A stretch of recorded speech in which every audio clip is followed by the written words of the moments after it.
All right, we're out in the elements today. Hi Dobie. I have been seeing the mid-year freakout tag everywhere. Last year I did the freakout tag for the first time because I've only been on YouTube for a little over a year. I wanted to do it again, and I have my notebook here and I wrote some notes down. If you guys hear some outdoor noise, that's because I'm outside. So I'm sorry if I have to pause or there's some birds or the lovely AC machine thing that's blowing really loud, or airplanes, or Dobie. Maybe he'll come over in a minute, but he's occupied. If you are new to my channel, hello, my name is Maddie, but let's get right into it. I also want to say that I'm posting this early July. I've always been confused because when I've been on BookTube and because I watch BookTube, everyone posts the mid-year freakout tag in June. And now I'm no mathematician, but if you do some adding up, technically the middle of the year isn't until July. So I might be a week or two late on this tag. Technically I'm doing it correctly. The middle of the year is July. Let's get to it. So I'm gonna do the same questions that I did last year and maybe add one at the end of it just to do a little fun addition to this video. The first question is the best book I've read this year so far in 2022. This is like the most impossible question ever, but I am gonna say 3. Okay, because I can never just choose one. I'm the most indecisive person ever. Crescent City 2. I didn't enjoy the book itself as much as I enjoyed the first Crescent City, but the ending really just blew me away. I was not expecting her, spoiler alert, I was not expecting SJM to connect worlds right now. I just wasn't expecting that, and she did, and I was blown away. So I think it just goes into the top, maybe my favorite book so far, because of how like shocked I was. And you know that feeling when you're so shocked that you get like an adrenaline rush? I was like texting all of my friends. I was like, you have to read the book, you have to finish it. Like, don't do anything else for the rest of the week. Like, just finish the fucking book because it's so good.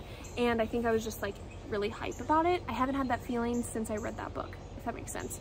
And that's always a good feeling to have. So the next book I would say was my favorite is Archer's Voice, simply because Archer was adorable, wholesome, sweet, and innocent. And I don't typically pick up books. There's an airplane.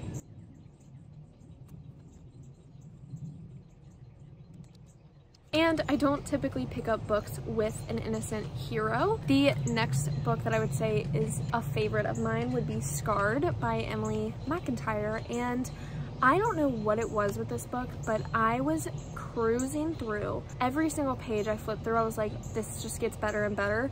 I had read Hooked previously, loved it. It's a fractured fairy tale, it's not a retelling. Hooked was Peter Pan, Scarred was The Lion King, and I just recently read Wretched, which was Wizard of Oz. The way that Emily McIntyre put The Lion King into this story, like, it was just perfect. If you're looking for a really spicy romance, this one is it. It's spicy, but it's like very heartfelt. The main character, he's ruthless, but he's deep down doing it for a good reason, and it's so good. Have I DNF'd any books? And the answer is yes, I have. I have learned this year that DNFing is a-okay.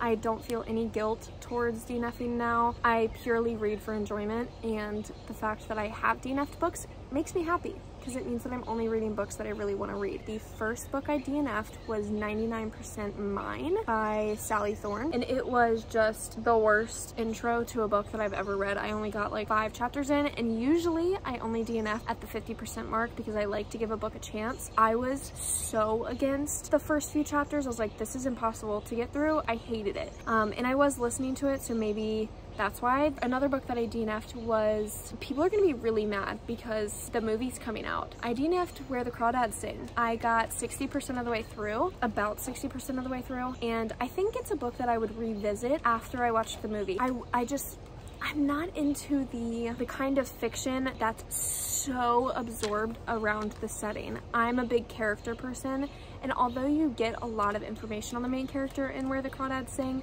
I just wasn't liking the description of the setting. I wasn't into the marsh atmosphere. Like, it wasn't my style of book, and that's totally okay. I'm totally okay with saying I didn't like it. I'm definitely in the minority on this one. At the time, I was also in kind of a reading slump anyway, so then I picked up that book and I was like, maybe this will help me get out of my slump, and it did not. A new release that I haven't read but I really want to. The most recent new release that I'd say is Book of Night, and this one I want to read it purely because I've heard such mixed reviews. One of my best friends read it, she loved it. A booktuber that I religiously watch, she didn't like it. I did read her other books and I didn't love them, so I just don't know how this one's gonna go. My most anticipated release for the second half of the year, I'm gonna go stereotypical on this one and say that It Starts With Us by Colleen Hoover, because It Ends With Us wasn't really one of the first books that I started binge reading, but when I got into reading,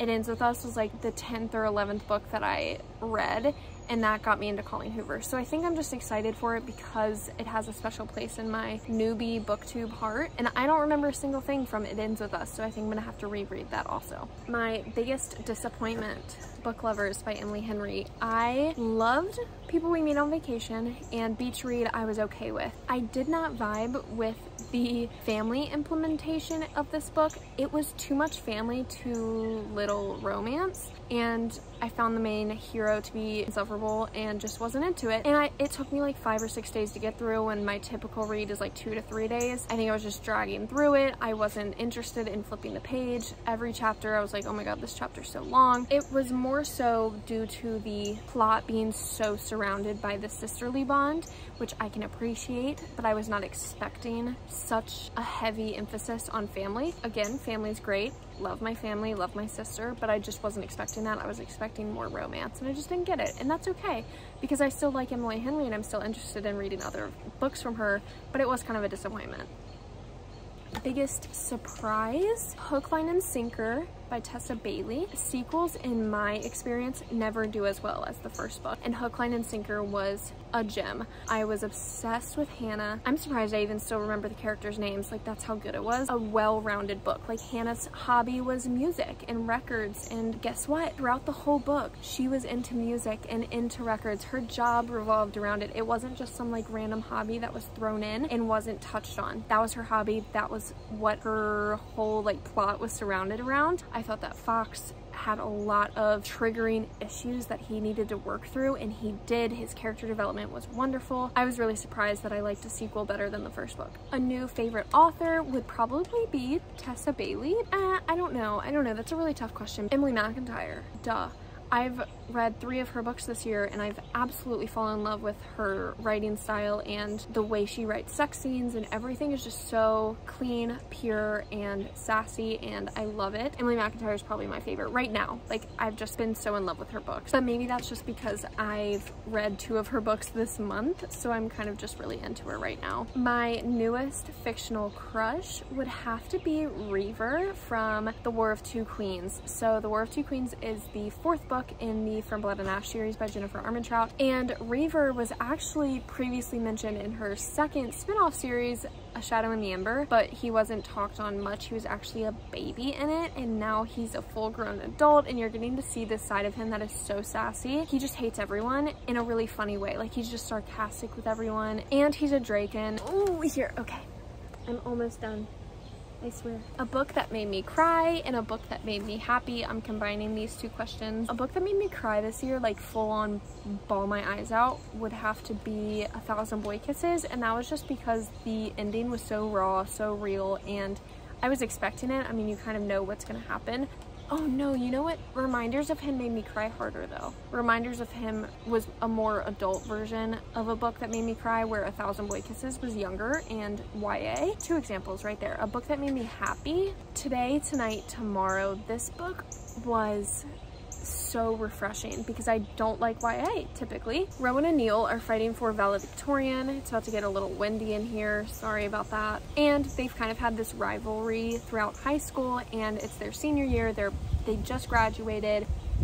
They're doing this like secret assassin kind of game as a senior class, and they happen to get really close. So it's like this enemies to lovers kind of thing, and it happens in one day, so the book is super quick and definitely rushed. It was almost like a better version of, what was it? The sun is also a star. Did that happen in one day? Or was it everything, everything? I think the sun is also a star. I think that's what I'm talking about. And the last question of this whole video, and then I will exit out because I have to go to dinner. What books do I need to read by the end of the year? And I'm going to stick to the same answer I gave last year, which is my physical TBR. There is not one specific book that I need to read. I do plan out my reading in my journal months ahead of time, but there's not one specific book that I'm like, I need to read that, except for the books that I own. That is the end of this tag, and I will definitely do it again next year. I think this tag is so easy and such a quick video to do, and I love doing them because I get to look back on them just like I did before I filmed this one. I watched my one last year, and it was great to have a little refresher of how 2021 went, and now I have a version of 2022, and it's amazing.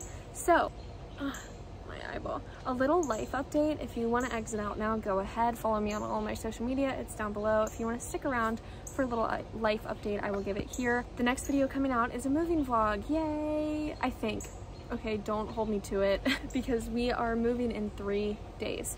And that's insane to say. I've lived in Virginia my whole life. I'm so excited for Colorado. And it's gonna be a long travel because we are driving, so it's 3 days of driving. I will be vlogging the whole thing. I will be reading books or listening to them. I won't read while I drive, okay? I will listen while I drive. But I'm pretty sure my mom and I are reading, so we're gonna read Savage Lands, which is a fae book because my mom and I love fae. She actually got me into reading, so my mom and I have very similar reading tastes. But one thing is, like, I don't really want to read smutty books with my mom. Like, I know she reads them and I'm okay that she reads them, but I don't really want to read them with her, like in the car with me. So I think, oh, by the way, my mom's driving there with us, but she's not staying. She's gonna get like a ticket back a few days later. She's just gonna help us move there. I don't really want to read smutty books with her, so we have a backup. I think we're gonna do These Hollow Vows, I think, as our backup. That is it for this video. Oof, Dobie and I are gonna go inside. I'm gonna feed him, and then I'm going out to dinner myself. So that's it for this video. Thank you guys. Have a good one. Can you say bye-bye? He wants to go inside so bad, so we're gonna go.